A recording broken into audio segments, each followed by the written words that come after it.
Hello and welcome. Happy Friday. This is Laverne with the Fantasy Grounds Academy. Today I'm going to be doing a conversion of an adventure that was released on D&D Beyond recently. The official content will not be available until the 15th of this month. However, if you're a subscriber or you have a D&D Beyond account, you can access this material earlier, which was released at the beginning of the month on August 1st. So basically, I have the new book here in the D&D Beyond format, and it comes with an adventure called The Giants of the Starforge, which is kind of like an introductory adventure, and it kind of introduces some of the new elements of the actual content that's being released. I don't think this is going to be released in Fantasy Grounds, but I'm going to go ahead and convert it for myself. And in doing so, I want to help train or show you guys how this can be achieved with the Fantasy Grounds platform and a little bit of work outside of it. So first things first, I made a little bit of a guide to help us with this. So a lot of this really comes down to organization and how you want to tackle it. So for instance, when you're going to do something like this, a product or some sort of project, you're going to want to know how to go about this. So there is a developer guide on the actual Fantasy Grounds Atlassian website, and I'll have this in the link after the video, but it gives you a list of the supported file types, and it says for recommend of static WebP files. So this has been updated to accommodate the new file formats it's supported. And essentially, you can get some pretty nice quality images without compromising size and file size. So they've updated this recently. So you should have at least a WebP converted file, and it gives you the idea of the sizes. So for like tokens, so they're recommending about a 75% for compression, and they are giving you the rough dimensions of what they would expect in a content that they sell on their store. However, if you're doing this for yourself, I would just use these as guidelines. You don't really necessarily have to follow these. But if you're going to share the content online with your players, such as a homebrew campaign, this will help reduce the amount of lag and some of the problems that you might run into when it comes to having players that have lower bandwidth or slower computers or whatever the tech issue is. But nonetheless, this is the developer guide if you're going to do something official or if you want to know what sizes that these are supposed to be in regards to looking similar to what's already out there. So what I'm going to do is kind of methodically take this content from here and build it. So the first thing I usually start with, not always, but usually, is the actual images. So I'm going to scroll down through this content for the Starforge adventure. It's not a very big adventure, and that's kind of why I chose to do this one. So if you scroll down here, there's not really a whole lot of artwork until you get to the map. So there's two maps. There's a DM map, and then if you click on this player version, it's the same map, a little bit more zoomed in, and it has none of the labels on it. So what you can do with that is pop this out, right-click, save the image, and I believe that these images saved as a JPEG file. So if I go to my computer, this is the artwork that I stripped out of the actual content. So these two maps and these three NPC images, that's all the art that came with this. So there's other art inside of Bigby's, the actual handbook, but this is just the supplemental adventure. So the main focus here is going to be on this map.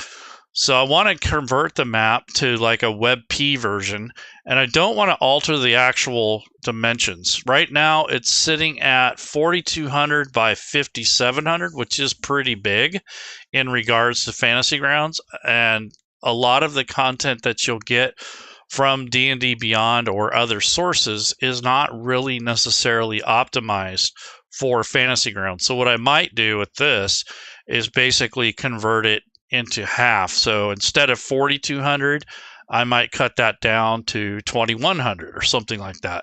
But then that messes around with the scale of the squares. So when you go to put the map into Fantasy Grounds, it can mess with that. So I might end up using another tool to stretch it so where the squares remain squares and they're not rectangles.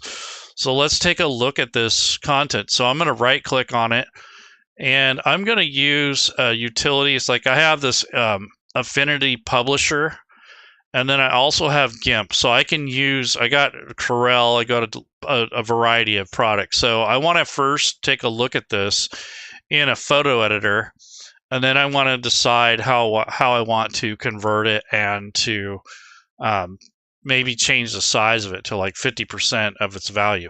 The problem with that, though, is these squares may not line up. So when you're doing these types of conversions, you probably want to try to keep the original image if you can. But this image is mammoth. I mean, it's just huge. And in Fantasy Grounds, being that this is also oriented as a basically a vertical map, it would be very difficult to use. You'd be scrolling up and down. It would just probably drive you nuts. So I might go ahead and convert this down to half the size, which may be problematic. We'll have to see. But I want to cut it in half essentially as far as the dimensions go. So this would be something that I'd recommend if you have huge maps. Sometimes it's not easy. It's a lot of extra work, but in the end, it's worth it when it comes to sharing your player.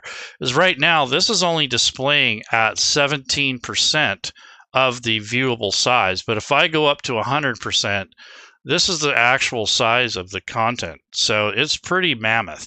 So this is something that you're going to be fighting with when you do conversions or you're making maps. So you don't need them this huge normally. And to be honest with you, if this was my adventure that I created, I would make the individual buildings, and then I would just use this map as a way to kind of keep track of where the players are, and then break these individual pieces out into individual maps, and then use this overall map to keep track of where the party's traveling to. Because this is kind of, in regards to virtual tabletop and for optimizing images, this is a little bit ridiculous in size. So it's not horrible, but it's not great. So that's kind of what I'm trying to get at. So the first thing I want to do is potentially reduce the size of this. So I want to see what the best way to do this. So I can convert it to a WebP file as suggested, but I want to resize it first. So let me see what options I have. So I want to go to export. Let me see what the options are. So yeah, so here's the 4200 by 5700. So I'm just going to cut it in half, and hopefully that won't be too difficult or too hard on this. And the other problem is that if it is a PNG file, it will load in the conversion program if I need to resize the grid. But if I put it in WebP now, I won't have that tool available to me to stretch the actual images. So I might leave it in PNG for now, just so I have that option in case. So I'll load it in Fantasy Grounds, see what it looks like. And if it sucks, then I'm going to go ahead and change it and then convert it into a WebP file format, but we'll see how it turns out. So right now, the estimated file size for this is 22 megabytes. So that's not too horrible, but I really think that cutting this in half and making it a lot smaller would be helpful in regards to sharing with your players through your network. So this could still remain this way, but I'm kind of going to be more on the safe side, do the extra work, and actually convert this image. So I have other examples of the export. The only problem is that there are not any WebP format here. So that's another problem that you might have, because WebP and WebM are not the standards yet. They're becoming the standards, but they're not standard yet. So I'm just going to go with the PNG for now, and then I'll convert it to a WebP later. So this is going to be 2100 now instead, and the other one will scale accordingly. So it's 2100 by 2850, which is basically cut in half. And now the file size, instead of 22 megabytes, is now 6.72, which is more manageable and a lot more conducive to using it online. When you have large files that are bigger than like 10, 20 megabytes, it can get really rough on your players and your network. And it's mainly the size of the map and the bandwidth that causes that issue. If I left it that way, loading that map might have been problematic and it might cause problems. There are some recommended sizes, but that size, the original size, was not one of them. So I'm going to go ahead and export it. And I want to make sure that I'm exporting it to the correct folder. So I have a downloads folder, and then in that folder, I made a Bigby's folder, so that way I can keep things organized so I don't have files scattered all over my hard drive. So I'm going to this D drive where I keep all the stuff, downloads, and then I'm going to look for the folder for Bigby's, because that's where I kept all this. So here's the Bigby's folder. And I'm going to leave this as it is. It's going to be a PNG file. So this is the player version, which really doesn't need to be all that great in this black and white. So maybe this will be easier to work with. Color maps are a little bit bigger generally, and they have a lot more detail. So you might have to fight with those more. But I think this will be all right. So I'm going to do that. And then the next map I'm going to make is a Game Master map. Now, in general, you don't have to have a Game Master map anymore in Fantasy Grounds. You can actually put your own labels on there, but I'm going to leave the map in its original format just for the sake of reference. So I'll put it in Fantasy Grounds temporarily so that I can relabel these areas, and then I'm going to use that as a layer to identify which places are labeled within the adventure, and that'll be a layer within Fantasy Grounds. So that's another thing that you'll have to consider when you're making maps. That way you're cutting down on the amount of images in your module. So instead of having 2 maps, you'll have 1 map, and on the right hand side in Fantasy Grounds you'll be able to select and build a layer that has all the labels in the key. And then that way you can see that as a GM, but you don't necessarily have to show it as a player, or you can turn it off. So there's some things there. So let's take a look at this in Fantasy Grounds. So this is the first thing I want to look at, is if this map is going to line up with the grid, and if not, then I'm going to have to take it and put it in another format, and then or put it in another program and do it that way. So we'll see what happens. But I'm going to go ahead and go into Fantasy Grounds. And I have a new session. So when you are creating content, I recommend that you start a new campaign, and you only use that campaign for your work file, not for running a game. So in this case, this particular session is just going to be for that module, and that's it. And then I might load the SRD just so I have some reference material. But other than that, I'm not going to load up anything else. And I don't even have access to the new book yet through Fantasy Grounds because it's not available yet till the 15th.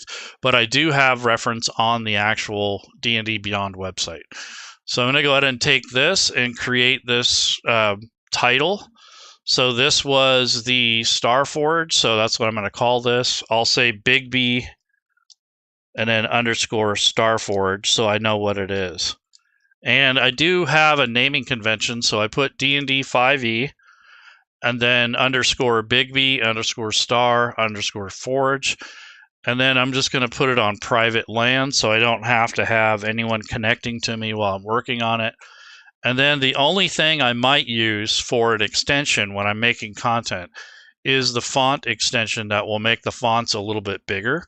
And this is free from the Fantasy Grounds Forge. It's called Roboto. This is the font. It's a revised version. It's free. It's on there. It's for making the text just a tiny bit bigger.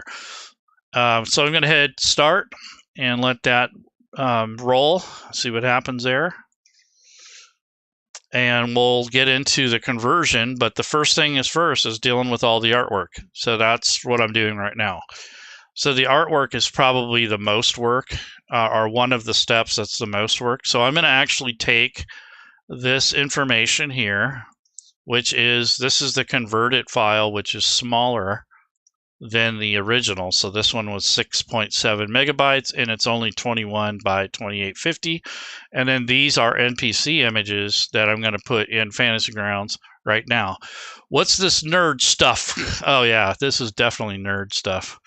I'm just practicing and keeping abreast of the changes in Fantasy Grounds. That's my main motivation here, and to show others how this process works, and to help with the platform itself, just so people get used to how it works. So this is the campaign setup. I'm going to go ahead and click on show on load. I take that off so I don't see this pop up again. Go ahead and hit next. I'm just going to load the SRD because that's all I need right now. I don't need to load up all the rules and such. I'm not building characters or anything like that. Just NPCs, maps, that sort of thing. Once that's confirmed, I'm going to hit next and then finish. So now that I have this campaign set up, I'm going to go over to the assets, which is over here on the right in the library. And let me bring up my pointer so you can see what I'm pointing at, because that can be annoying when you're getting instruction and you don't know where they're clicking. So over here on the top right is the library. I'm going to go to assets, and this is where all your images are stored. In this particular case, the assets are going to be in a images folder. I have never made an NPC from scratch. I haven't either. I use the tool or I copy one over. I can do it from scratch, but it takes a long time. You might as well just start off with a commoner or something like that and go from there. So I'm going to actually use the conversion tool, and it actually accepts D&D Beyond. So it's a very simple process if you use the tools that are built in. And I'll show that shortly. So this is going to be where I'm going to put the data. So once I'm in the images, assets, I'm going to open this folder. And I'm going to place the content that I had extracted from the website. So I haven't adjusted anything yet, and I should probably convert them to WebP before I do this, but I'm going to go ahead and just plop them in here. And this is where basically where all this is going to reside. So I'm not going to do anything with the images just yet anyways, or attach them to anything or link them until they're all converted over, until I can check them. So what I want to do first is just worry about the map, and I'll leave these files in here for later conversion. But if I wanted to, I could potentially take those and put them in a program and then have those converted to WebP. But for right now, that's all I want to deal with, and I want to check the map. So that's what I'm doing now. So now that I have that in there, I'm going to go ahead and hit refresh. And when I do so, it creates a bag here, a folder called campaign. The only one I'm going to deal with right at the moment is this map here. And right now, this is just a preview image. So I'm going to go ahead and create an image record. And I'm just checking to see how the grid lines up. That's all I'm doing.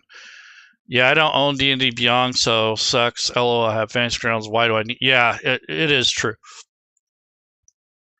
I agree. A lot of people get hung up on that. They're like, oh, I don't want to buy the Fantasy Grounds books, or I don't want to buy the D&D Beyond. I get it. Okay, so this is the map now. It doesn't look like it lost too much quality, but being that it's, you know, over like this is kind of the size of it. It's pretty big. So I want to just turn on the grid and just see if this actually is going to line up. Because when you do conversions like this and you change the map, like I did, I actually cut it in half essentially on the size. It can mess with these squares, so they may no longer be actually squares. They might be rectangular slightly. So I'm going to go ahead and put the grid on here just to see what it looks like, and obviously it's going to be about half of that. Okay, so that looks close. Yeah,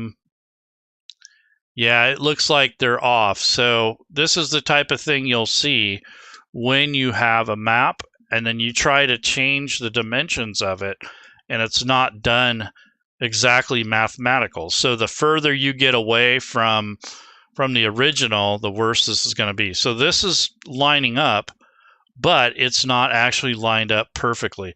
And even if I mess with these squares, I don't think they're going to work very well. So I'm going to adjust the position, and then I'm going to move it over. And it's still a little bit small, but it's way off. As you can see, there's tons of slack here. And even if I play with the dimensions here, it's still going to be way off. Map align for the win. Yep, you know it. So when you play around with Fantasy Grounds like this and you're messing with images, there is a tool that's free on the Forge, or on the forums, excuse me, and it will help you align these. So this actually doesn't look too bad, but what happens is that once you have one square lined up, then it all goes off, and the further away from that area, the further away this gets from the position that you want. So I know that that works. At least I know it looks okay, but it's not lining up. So I'm going to go back to the folder. I'm actually going to delete all this stuff. I don't want it in the campaign at all. And then I'm going to hit refresh. So whenever you change that, I'm just going to hit refresh. That gets rid of those references. And now I'm going to start over by going to use map align. So I need to go into, I got a folder for it. Let's see if I can get to it. Map align. I have it in one of my folders. It's not an exe file that's installed. I have to actually go to the shortcut for it. And sometimes I have a hard time finding it again because I don't use it very often. But Map Align is a tool that is free that you can use on the forums. And it is, it takes a little getting used to, but I'm going to go ahead and navigate to it just so you can find this. So Map Align, and then I'm going to search for this on Google, and then I'm going to hit plus, and then Fantasy Grounds Unity. And that should help me narrow down the search. So you got to hit enter, and there's a thread for it. And then if you actually go to the very first post in the thread, so I'm going to go all the way to the first post, there should be there's different versions here. So there's this LLA aware, which is large address awareness. So that means like a large file. If you use the old one, it may not load up large files. And there is a video too on how to use it. So if you're uncertain how it works, you can use this. So if I go to, I'm going to go ahead and download this just for the sake of it so I don't have to dig for it on my computer. And then once it's in my downloads folder, I can just access it from there after I unzip it. So I'm going to go to downloads, and then there should be, here's the map align. And if I right click on it, extract all, then I'm just going to extract it into its own folder. And then from that point, I'm going to bring up map align. And then I'm going to take the PNG file, not a WebP, but a PNG file. So I don't think this supports that file format. So I'm going to go ahead and open this up. And then I'm going to go back to my folder that I was using, this Bigby's folder. And then I need to find the, let's see, this is the correct one. What's this? That's 3. Yeah, here we go. So this is the image that I want to open.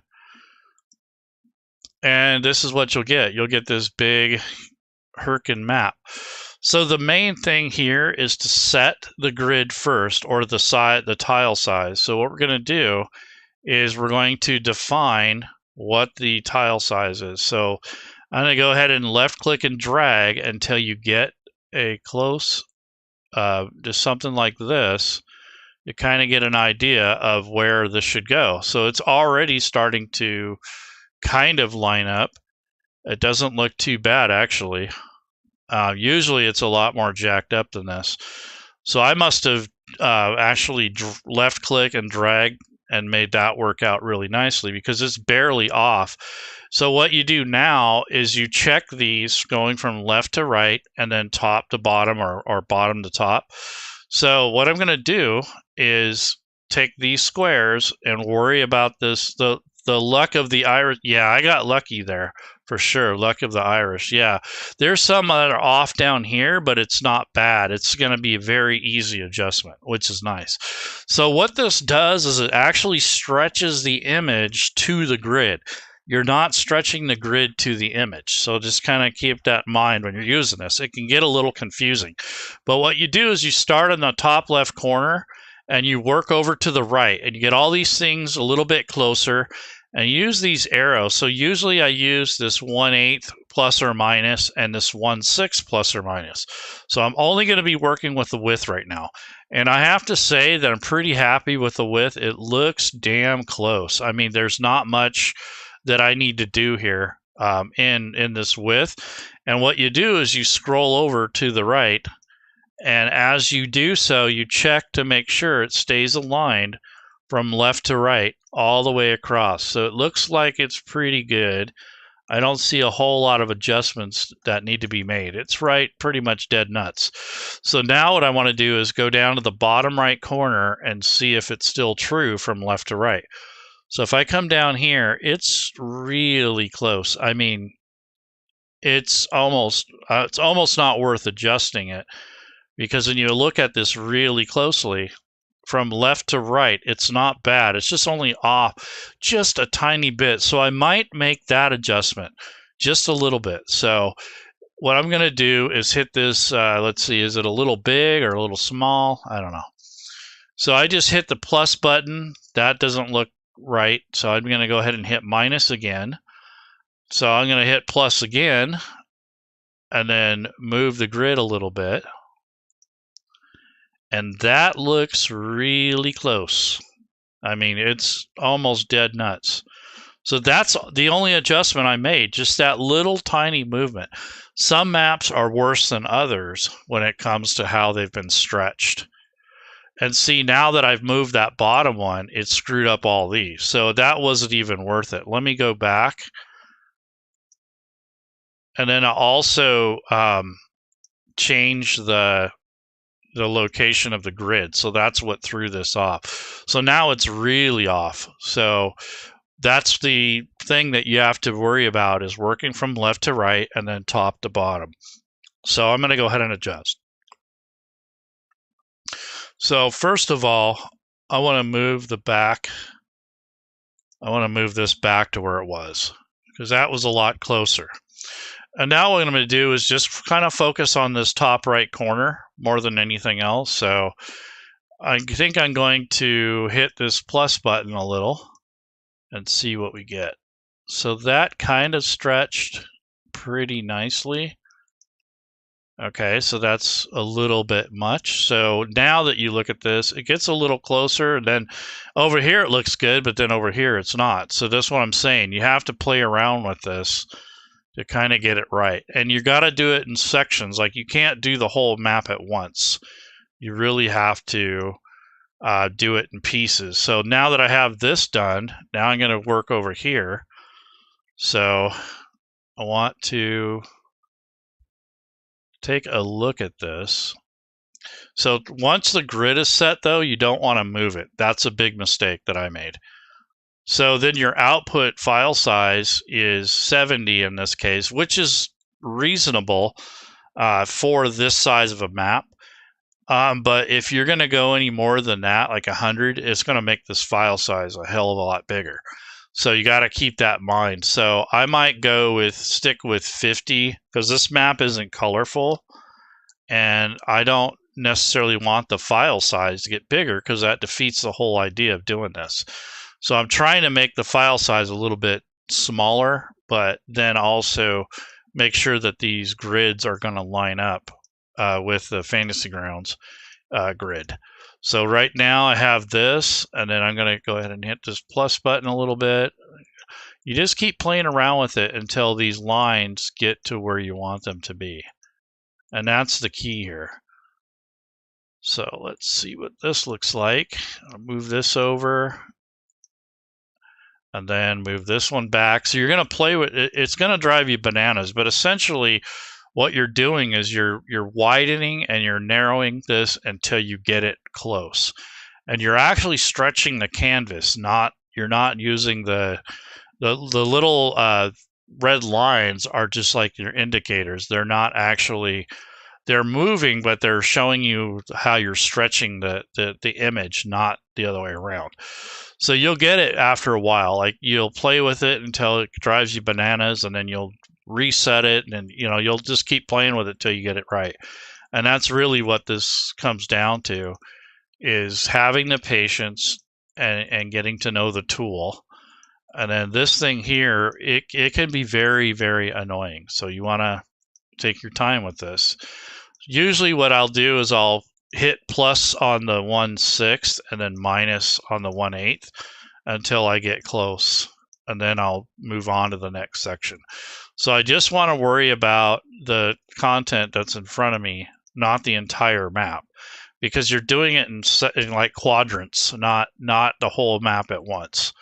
Because you remember, you're kind of stretching the image, not You're not conforming the grid necessarily to the map. You're actually stretching the map. It's just kind of a weird way to perceive it. So that is close here, and then when you move over, just move over slightly, then you're going to adjust these. So when I move this over on the bottom here, I'm actually kind of moving the map visual space, but not actually stretching the map or changing it. So that's basically that.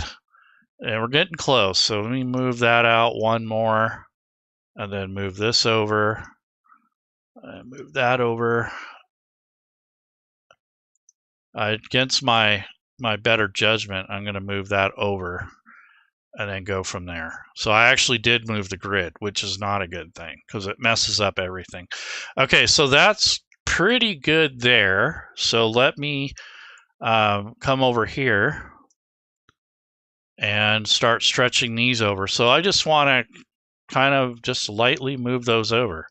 So that was pretty close. Let me try it again. Yeah, so that wasn't quite what I wanted, but it's close. Let me try the 1/8. Oh yeah, the 1/8 is a lot closer. So this is what I'm getting now. It's really close. So, and you got to make sure you just do one direction. So right now I'm just doing the 1/8 and the 1/6. Yeah, there we go. So that's closer. And then I'm going to come over to the right a little bit more. And as you can see, the further I get away from where I was working, the worse these get. So I'm going to go ahead and adjust just slightly these squares now, because these are the furthest away from where I was working. So as you can see over here on the right, it's off. So I want to come back and kind of work from where it starts to get kind of wobbly, which is right in here. And then as it gets further away, it gets worse. So again, I'm going to play with the width and the just keep going kind of back and forth until you get it lined up, which is getting close. So let me try 1/8. That almost did it. So let me try that. And the only thing I'm worried about is left to right. I'm not worried about the top and bottom yet. Because if you start doing that, it starts messing with other things. So that's almost there. Let me try that. Nope, not quite. Okay, so that's close enough. I think if I play with it too much, I never use this 1 up here because that actually is too much of a change. So all I'm doing right now is just kind of changing yeah, there we go. So that's right on. And now I'm going to work over to the right. And I'm going to come over here and check these out. So these look pretty close. So I'm right there. I don't think I'm going to adjust anymore, because sometimes you can overdo it and you spend like an hour. So from left to right, these are lined up. So I stretched the image just enough to line up these features, and it looks pretty good from left to right. Let me check the bottom corner, the bottom right corner. It's going to be off, but that should be from top to bottom, not from left to right. And it looks like most of that is good. Like I don't think I need to adjust anything in there. I think it kind of fixed itself, because it was kind of close when I did it, because I only cut the map in half. And it looks right, because look what it's done with the walls. Yeah, it's pretty close. Ship it. Yeah, I agree. I don't think I want to fuck with it anymore. Excuse my language, but yeah, if you overdo it, you're going to piss yourself off and you're just going to be fucking around with it all day. So this is the final kind of the final battle here when you're working with images that already have a grid on it. So my advice to you is find a frickin' map that does not have the grid on it. It's so much easier to deal with than messing around with this stuff, because this is really aggravating sometimes. I'm just kind of checking over here on the bottom left corner now, and then I'll ship it. Yeah, it looks really good. It's so close that I don't want to mess with it. I'm scared. I don't want to mess with it. So once you have that, then what you can do is you can actually grid added to image on save. So you don't want to do that because it'll give you this red line. I'm just going to save it as is. And remember, it's 50 pixels per inch. So if I increase that, that's going to increase the file size. So what you want to pay attention to is these original width, and here's the output width. So that's rather large. So if that's too big, I can cut this down to about 30. I think that's what 32, I think, is what Zacchaeus recommended. Yeah, so I'm going to go with 32 on the output size. And then that cuts this down to 2272 by 3072. So it's 71 by 96, which is about double the size you actually want your map to be. Let me go to 30, just kind of make it an even number and see what that looks like. Yeah, so 30 is going to be the pixel output. So that's the last step, is to check that part of it. If I went to 100, this map would probably be bigger than the original. So I'm just going to mess around. Well, in Unity, you're more safe than Classic. Oh yeah, definitely true. Unity does allow for a little bit larger file size. The problem is, though, is your players. So if they have a crappy computer and they don't have good bandwidth and they're using wireless laptops with 15-inch screen, that's not going to be a good experience. I'm sorry. So this is the size, and this is the output tile size. So I'll know that it's 30 when it's in Fantasy Grounds, but what I'm concerned about now is if I can convert it to WebP, is it going to preserve the actual dimensions? We'll find out. So I want to go to this Bigby's thing here, and this has a new file name. It says 30 by 71 by 96. I don't mind that. So this is this file name is perfect, and I want to see if, yeah, I want it PNG. So I'm going to go ahead and hit save.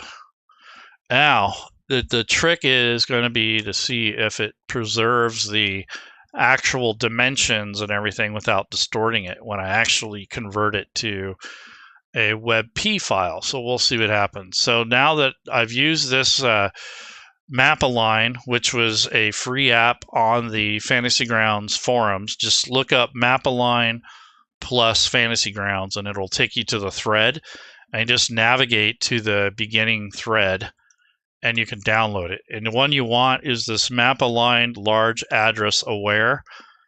And this one, I believe, I don't know if this is true, but Map-Align 2023, this might even be a better edition of it. I'll have to check that out. But that's for a 64-bit, and this other one was Large Address Aware. So I imagine that this .NET version is probably better for our newer modern systems. So the first one here is really old. You probably don't want to use that unless you're using like Windows 7 or something, and smaller maps. So anyways, this is going to be a test to see if this is going to actually work. So now that I have the map converted, now I want to go back to the Bigby's folder where I saved it. This is the actual file. So I'm going to right click and open this up with GIMP, because I think that's the only program I have that supports the export from PNG or whatever format it's in to WebP. So I got to remember. So all I'm going to do is convert it. I'm not going to change anything. So I hit File, Export As, and then I want to go with WebP. Make sure I spell it right. WebP. And then I'm going to click Export. Oops. I got to wait till it's in stupid mode right now. Sometimes it takes it a second to actually do something. Come on, bring up the list. WebP takes a good few. Okay, gotcha. So the WebP compression is superior to JPEG and to PNG because it preserves the color depth, and it's a little less fuzzy than the others. So when you're doing these conversions, just remember that you're going to save at least a third of the file size. Yeah, I don't know what it's doing. Oh, there it is. It was just sitting off to the side. Okay, so I want to go to, let's see, to WebP image quality. So what they recommend is 75. So this is from the developer guide. So they say 75. That reduces the file export a little bit more. And let's see what happens. So this is now a WebP file. I'm going to minimize it just in case. And then I'm going to go back to, hopefully it's saved in the same folder. I don't know. Yeah, so let's see if this is actually WebP. So right click, go to show more options and properties. Yep, WebP. So it worked. And I do have a program, Paint Shop Pro will support it. All right, so here's the true test. So I'm going to go to copy, bring this over into Fantasy Grounds, and I'm going to go to folder, and I'm going to hit Control V as in Victor. And whenever you add, take away, rename, change things around, you need to hit the refresh. And it showed up, so that's a good sign. So now what I want to do is create the image record, throw a 30 by 30 grid on there and see if it works. Okay, so here's the map. Go into the grid. I want to change it to 30.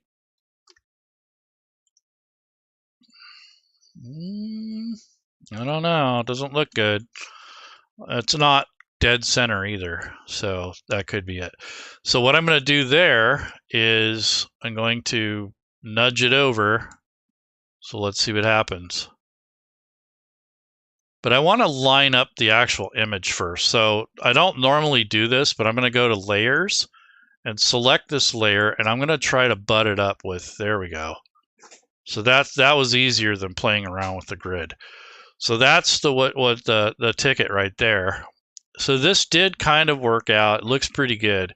Yeah, it preserved the integrity of the conversion. I was afraid that if I keep converting the files over and over and over, you're going to lose the dimensions more and more and more. But in this case, it actually worked. So then at this point, I would take and do all the line of sight, do all that kind of stuff. In this case, there wouldn't be a ton of line of sight. It would be a little bit. And then you'd have this waterway here. And you can actually recolor some of this so it doesn't look so boring. So I'm going to do some of that at some point. So now that I have this, I'm going to lock it. So I don't want it to move, and I don't want anything done to it yet. And then what I'm going to do is consider coloring this, at least giving it a base color, because this looks kind of booty, to be honest. So let me see about recoloring this. So I'm going to take and create a new layer, I believe, and then place it on top of here.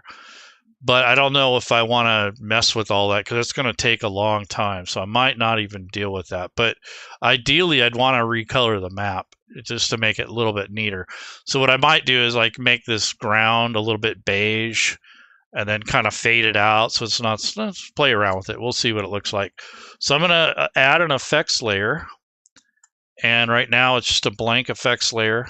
Click on effects, use the drop down, go to adjust colors. And now what I can do is, that's time of day. I don't want that. I want adjust colors. There we go. Okay, so what you can do here is take this and mess around with sliders to figure out the color that you want. And then you can, yeah, there we go. Some of the effects do not export though, right? I don't know. We'll find out. Yeah, are you talking about exporting it as a file or as a module? Because I think as a module it does now, but as a file, I don't know. I haven't done any of that yet. But this is just the mask that I put on there. And now I'm going to put this mask over it and then only reveal the parts that I want for that color. So if I hold the Alt key down and kind of trace around the edges here, this is the color that it is. And then if you hold the Alt key, you can kind of freehand it so it's not just a square. But what I usually do is I'll take the square or rectangles and fill in most of it.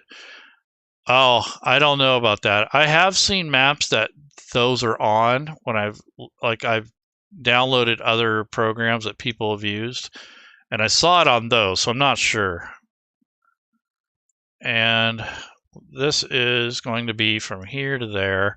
So you can use the rectangle tool to get most of it, and then you just use the freehand to get the edges of it. So that's all I'm doing right here, is taking and filling in most of it and then using the freehand tool to get the rest. So this is up to you if you want to go through this headache, but you can recolor the map and make it your own kind of, and it won't be as boring, or you won't have as much of the detail. But essentially, I'm going to go and you'd use the Alt key. You hold it down as you left click and trace. You go around the edges of these as best you can. Yeah, so you're probably the only converter doing the edit to the artist map. Most will not touch it. That's true. Very true. I mean, I'm only showing just this corner. I'm not going to do the whole map because this is a lot of work for nothing. I mean, honestly, I don't think I would do this I just leave the map as it is. But I just wanted to show that you can, if you want to take the extra time, you can color this stuff and kind of make it your own thing.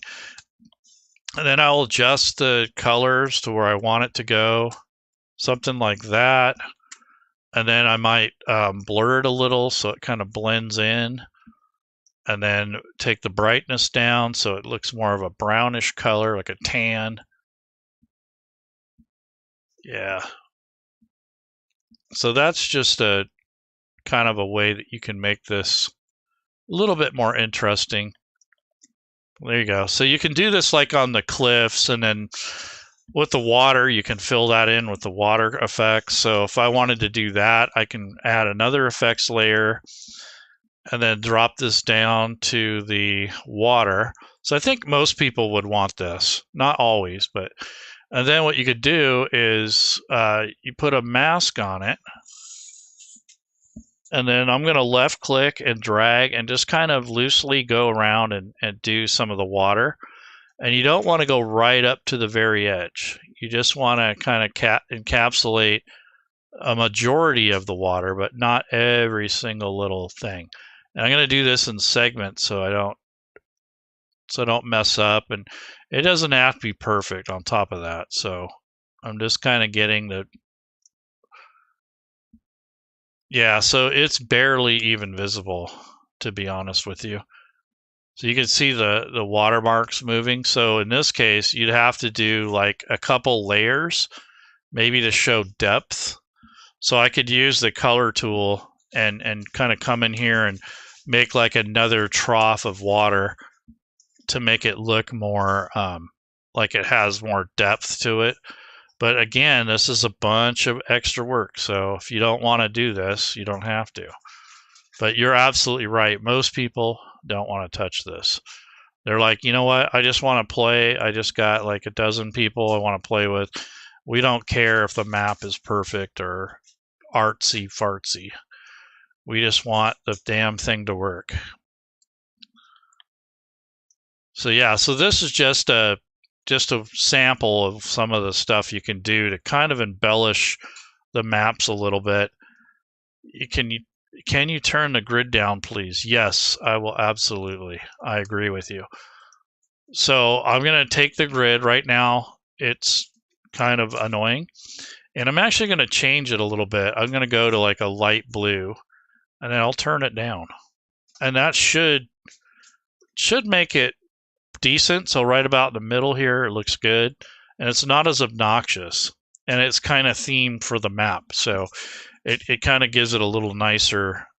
Yeah, that's definitely helpful.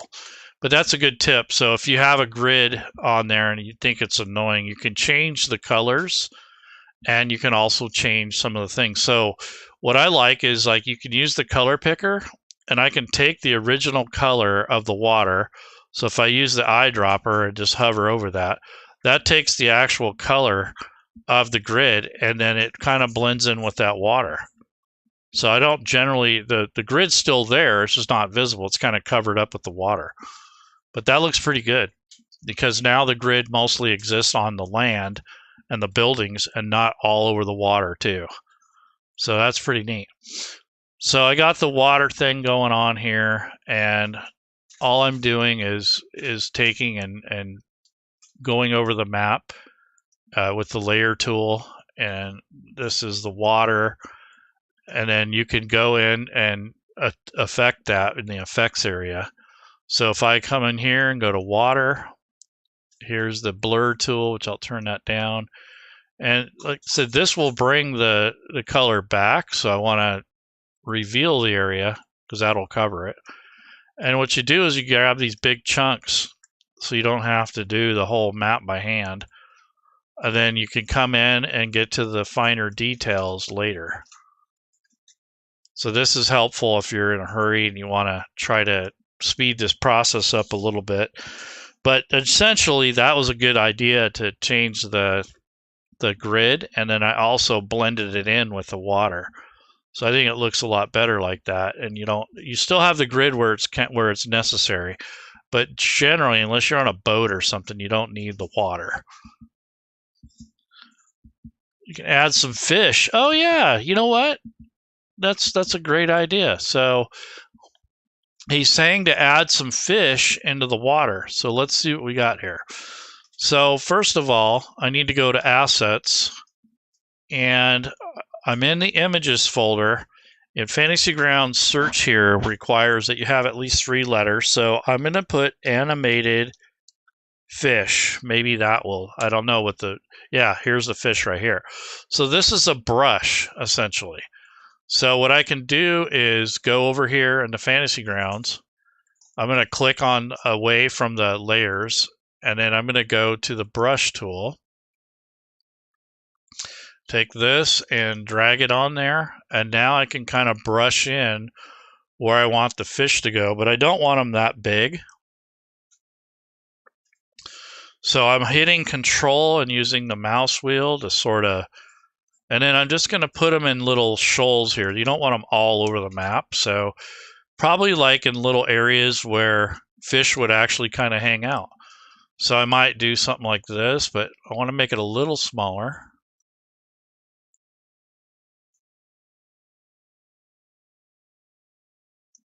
Yeah, but the stamp tool doesn't give you that curvature that you might be looking for. So in this way, I can paint this on and make it look like they're going in a certain direction. And that's the only reason I would use that. And then I'll put a little bit right here along the coast. But yeah, for a map for squares and stuff, yeah, it'd be ideal. But for this case, I just want little brushes here and there. All right, so that's good enough. I don't want to overdo the fish, but there we go. So there's the fish.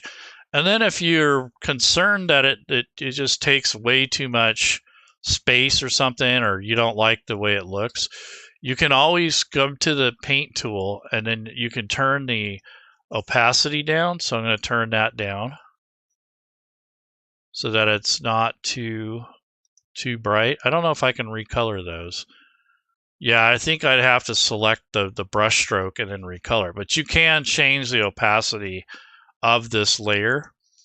So if you go in and change this color picker thing, you can turn those down.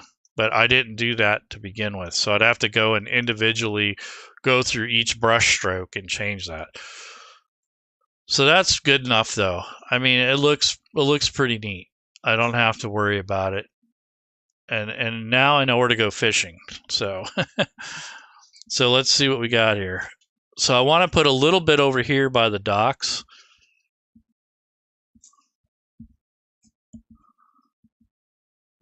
There we go. So there's a little bit of fishing there going on, the bridges. So yeah, there you go. There's the water.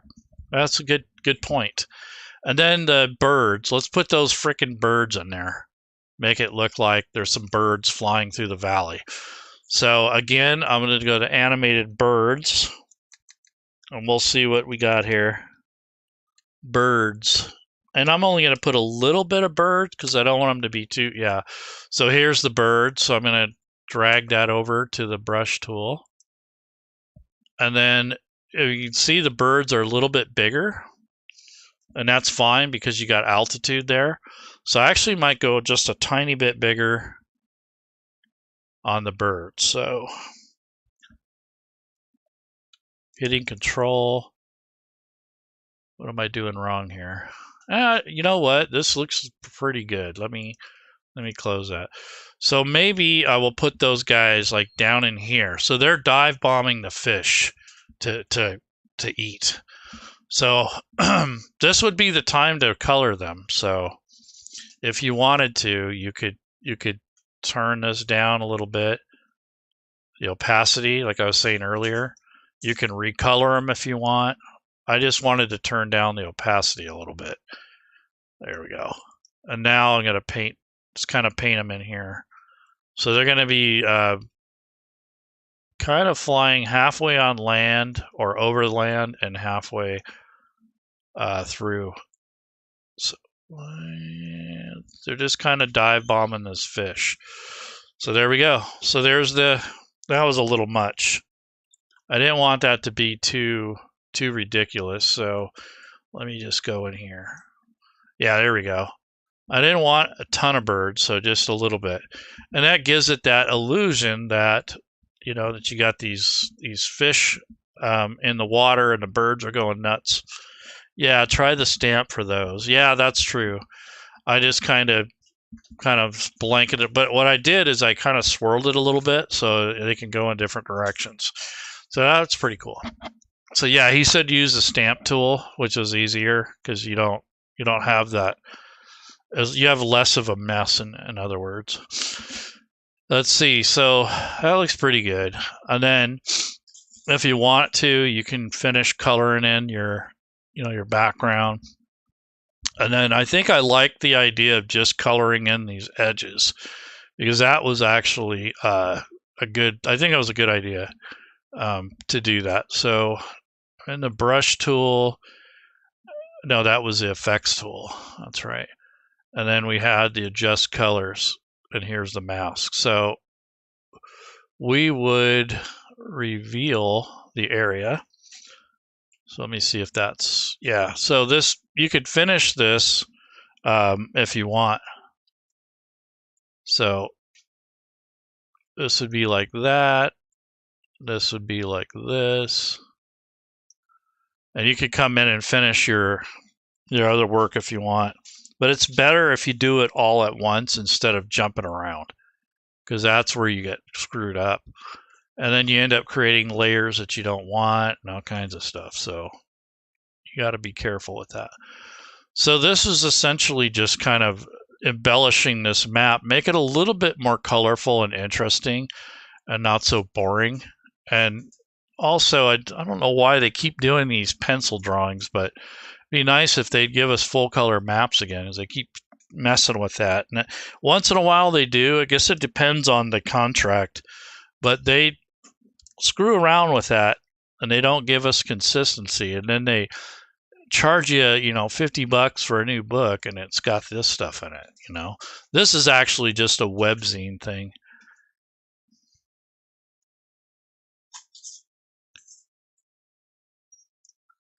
Yeah, the edges and the line of sight lighting. I really need practice on ambient lighting, as I have not used it much. Yeah, it's just a thing where you have indoor and outdoor, because that's kind of where it's not that big of a deal. It's just a matter of knowing what to do with it. Essentially, though, you line that up and then you put it on, and then you just hide the buildings from the outdoor lighting. So I'll do that right now. So if I go to lighting, and then I'm going to go to the ambient lighting, and let's just make it dawn or dusk so we can see what's going on. So I'm going to use the preset of dawn. We'll say it's morning time. Okay. So with the morning time, oops, I wanted to go with morning. Yeah, it is the wrong layer. I just saw that. Control Z. Okay. So what I'm going to do is, let's see. Here's the map. It's locked, so I need to unlock it. And now I have the ambient light selected, and I'm going to use the moonlight. Actually, not moonlight, but dusk.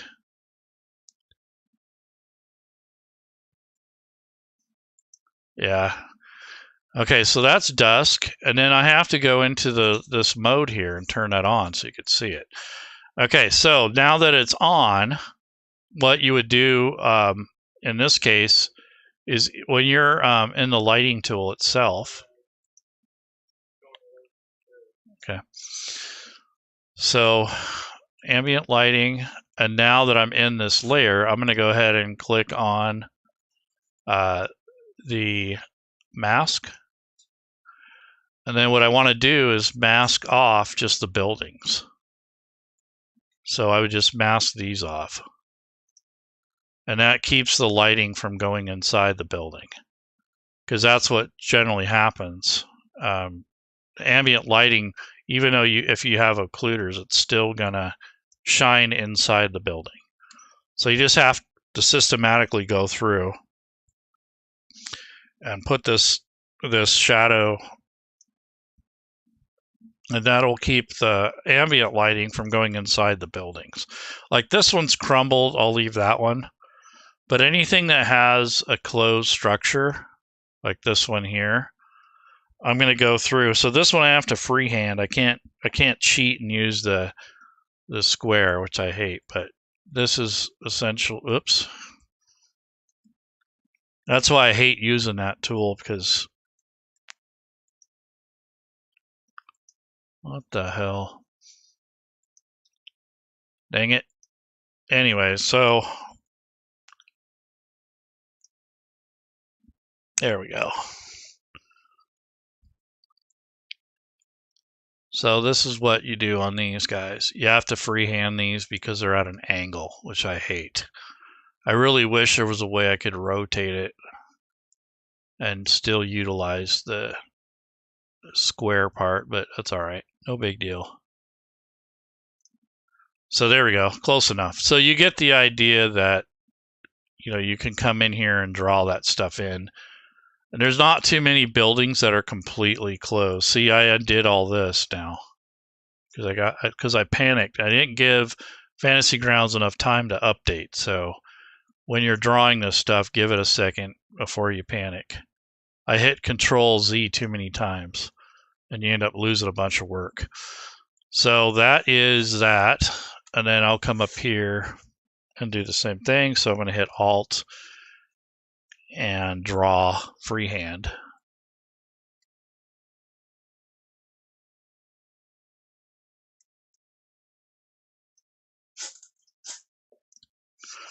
So that's all you have to do with the ambient lighting. So that way the light doesn't shine in here. And these other buildings, you can kind of assume that they're open to the air. So you don't really have to worry about those. But what I don't like is the shadows are already in here. So when you're doing your line of sight, you're going to have to put the actual shadows in the same direction as these. So it looks like the sun is coming down from the top the way these shadows are on here. So it kind of throws things off. Like these are going this direction. Yeah, I don't like that. The idea that these shadows are going every which way.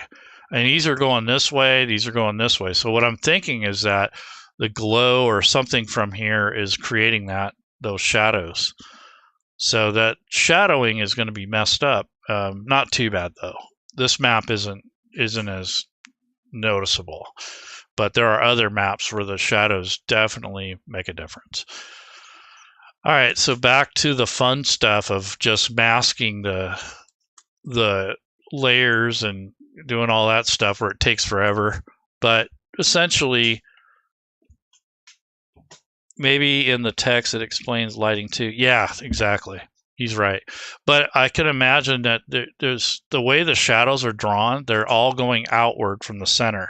And I believe this is a volcanic crater, so it might be all in shadow, but perhaps this thing here, this forge, which is what this thing is emanating this light and creating like this flicker. So what I might do is make a huge torch or something like that and have it push out from the center, something like that. But anyways, I'm gonna go to the effects layer and go back to my painting layer.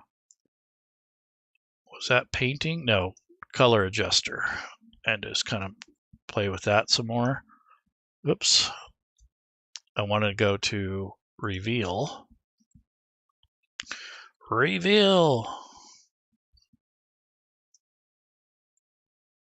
Yeah, so this is just a preliminary thing that you get most of the tile area covered, and then come in with your free hand. For you hold the Alt key and you just kind of follow the contour on here to color that in. It's a lot of work though, but it will look cool in the end. So I just think that this map would have been so much cooler if it was color, but since it's kind of a huge map and it would just probably be a few colors anyways, it's probably not that big of a deal. But if it was like a dungeon map, I'd be pissed. I'd have to do something about that. I'd definitely probably draw in my own colors or make my own map, because that's crazy how they just can keep getting away with this stuff, and we all consume it. So here I am. Yep. So this definitely a labor of love, not something you'd want to do every time. And especially if you're not getting paid for it, you're just kind of doing it for your friends. I mean, it's really not critical. But once you do it, it's done. You normally don't have to do it again unless you crash your computer or something. But I think it looks okay. I think this little bit of color, yeah, black and white maps, third-party map, maybe there's a chance to get money. Exactly. That's true. Very true. There's plenty of cartographers out there that do a really good job. You don't have to rely on those guys as much on Wizards of the Coast. I don't know how they figure that people are going to want that stuff, because I guess since you're playing around a table and most people can't afford minis and stuff, it doesn't really matter as much. But this stuff was definitely not created for virtual tabletop for sure. And that's why I had to go through all this hoopla just to get this map right. And, I'm not even done yet. I still got to put the labels on it and, a little bit more terrain and line of sight. So it's quite a bit of work just to put on a person that wants to play, So here's an area I messed up on. So what I'll do with that is I'll come back and just change the view to hide area. And then I'll do the same thing, just kind of come through here and clean that up. So that's not bad. I mean, that's feasible. I think that looks decent. It's not the best, but I think it looks pretty reasonable. Gives you the idea of the depth. And then what you could do is make another layer, and you'd color just in this bottom part, maybe a lighter color, and then you'd be golden. But I don't even want to do that. But now that I have this, so many times I find a map shrink and stretch to fit as a layer. Try to keep all the line of light and line of sight that I already done. I would say I'm about 75% success rate. Yeah, I'm less than that. I'm like 50%. But nonetheless, this is just a way to kind of embellish your maps. And then if I go into the line of sight tool and go to the wall tool, you can start doing your line work in here. So this stuff here, being that this is the forge, I believe. So this stuff here, I could just make these squares or whatever. This looks like a raised platform, and then this would just be a square. So I just square out this stuff using the square tool and just kind of come through here in the center of it and do something like that without breaking the bank here. So what is going on? Oh, there it goes. So it was giving me grief because it was lagging here.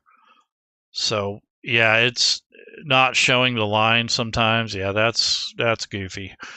But nonetheless, this is what I would do. Just start all the line work out, and then I come in and clean it up. Because this is not something that's critical, you know. It's just going to be your line work, the basics of it, and then, you know, when you're actually playing and stuff, half of the stuff you're probably not going to use. So now that I have most of that figured out, let's see. Yeah, it sucks. I don't know why it's not showing. You says you have 11 animated image I put on one map, a wizard tower I want to see. Oh, geez. It could be that some of this stuff is bogging the system down too, because I'm not getting very good response right now. It's okay, and I have a really good computer, so it's something to do with the way it optimizes the images. So this one, I might just do the line tool, and then you hold down the shift key, and you can make a straight line. Oops. Yeah, it's the shift key. Oops. Yeah, I don't like that it's not showing me the line.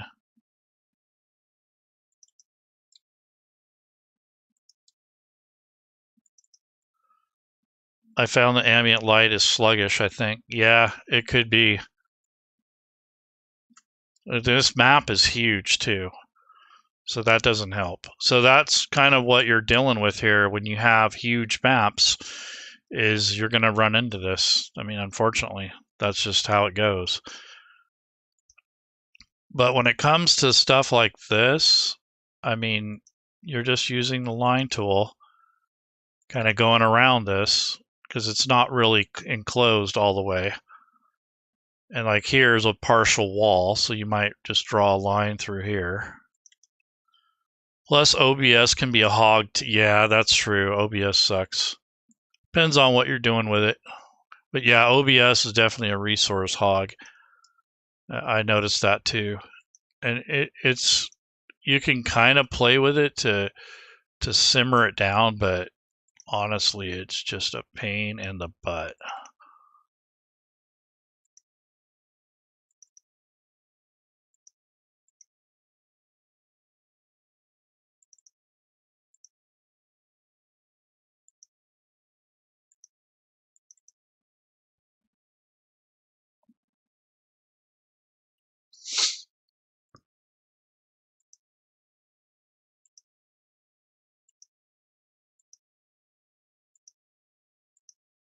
And normally when I'm doing this line work, I don't have all that stuff on. I probably would have done this ahead of time and not separately. Yeah, so anyways, there's a line of sight.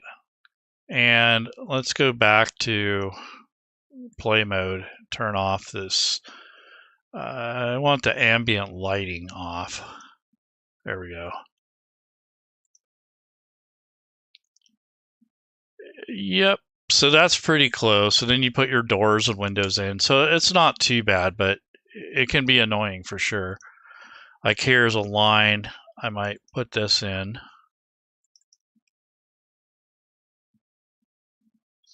And then I'd come through here and just kind of break out the pieces I don't want. Put lines in here, however you want to do it. Like this one here, I could put a line right here and leave this line, and then draw a line through this centerpiece, and then single click, double click on this, delete it, and then delete this segment. So that's how you get rid of these extra segments here. So you can take out chunks if you need to. So that's what I usually do is I'll put all the main lines in and I'll come in and like clean these up so I don't have to, do it as I go. Depends on how much time you have too.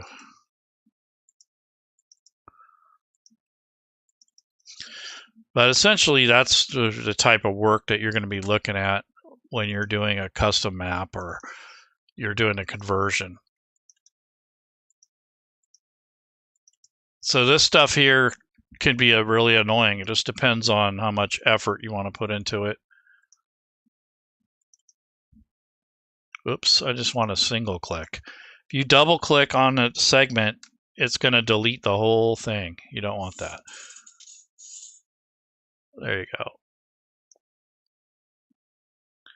And then these would probably be windows if you want.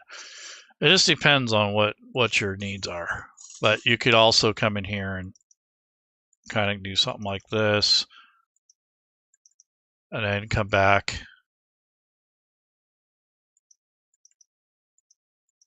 And then all I'm going to do is just double click and get rid of this crap.